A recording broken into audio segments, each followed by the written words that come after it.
राधे राधे दोस्तों, हरी सिमरन में आपका स्वागत है। दोस्तों, अक्षय तृतीया का पावन पर्व वैशाख मास की शुक्ल पक्ष की तृतीया को मनाया जाता है। यह पर्व इस बार 3 मई मंगलवार को मनाया जाएगा।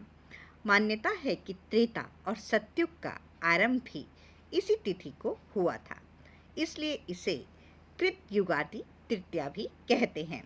अनेकों शास्त्रों के अनुसार इस दिन स्नान, दान, जप, होम, स्वाध्याय, तर्पण आदि जो भी कर्म किए जाते हैं वे सब अक्षय हो जाते हैं।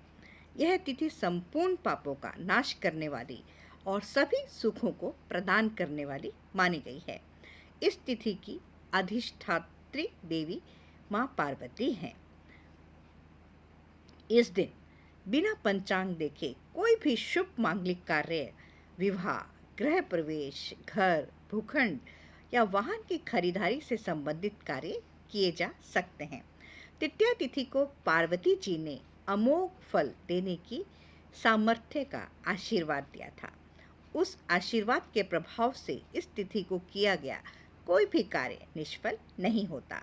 व्यापार आरंभ, गृह प्रवेश, वैवाहिक कार्य, सकाम अनुष्ठान, दान पुण्य, पूजा पाठ अक्षय रहता है, अर्थात वह कभी भी नष्ट नहीं होता। धर्मराज को इस तिथि का महत्व समझाते हुए माता पार्वती कहती हैं कि कोई भी स्त्री जो किसी भी तरह का सुख चाहती है उसे यह व्रत करते हुए नमक का पूरी तरह से त्याग करना चाहिए। स्वयं मैं भी यही व्रत करके भगवान शिव के साथ आनंदित रहती हूँ। विवाह योग्य कन्याओं को भी उत्तम वर की प्राप्ति के लिए यह व्रत करना चाहिए।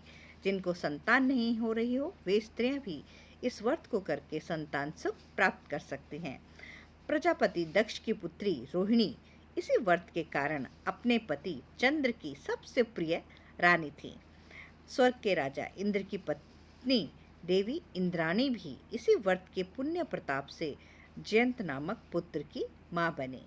देवी अरुंधति ने भी यही व्रत करके अपने पति महर्षि वशिष्ठ के साथ आकाश में सबसे ऊपर स्थान प्राप्त किया था। स्कंद पुराण के अनुसार इस माह में जल दान का सर्वाधिक महत्व है, अर्थात अनेक तीर्थ करने से जो फल प्राप्त होता है वह केवल वैशाख मास में जल दान करने से प्राप्त हो जाता है।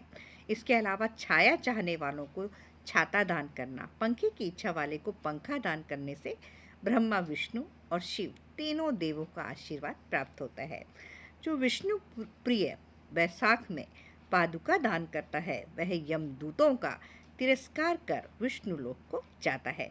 इस माह में शिवलिंग पर जल चढ़ाने या मटकी लटकाने का भी विशेष पुण्य बताया गया है। अक्षय तृतीया के दिन सूर्योदय से पूर्व उठकर गंगा या किसी भी पवित्र नदी या घर में ही स्नान करके भगवान विष्णु और माँ लक्ष्मी की शांत चित्त होकर पूजा करने का विधान है। इस दिन लक्ष्मी नारायण की पूजा सफ़ेद पीले रंग के कमल या गुलाब के फूल से करनी चाहिए। नैवेद्य में गेहूं, जौ, चने का सत्तू, मिश्री, नीम की कोपल आदि उन्हें अर्पित करनी चाहिए। मान्यता है कि इस दिन सत्तू अवश्य खाना चाहिए। यह तिथि वसंत ऋतु के अंत और ग्रीष्म ऋतु के प्रारंभ का दिन भी है, इसलिए अक्षय तृतीया के दिन जल भरे से घड़े, कुल्हड़, पंखे, चटाई, छाता, चावल, नमक, घी, मिश्री, सत्तू आदि गर्मी में लाभकारी वस्तुओं का दान महापुण्यकारी माना गया है। लक्ष्मी नारायण के साथ ही साथ सुख, सौभाग्य, समृद्धि हेतु इस दिन भगवान शिव और माता पार्वती का पूजन भी किया जाता है।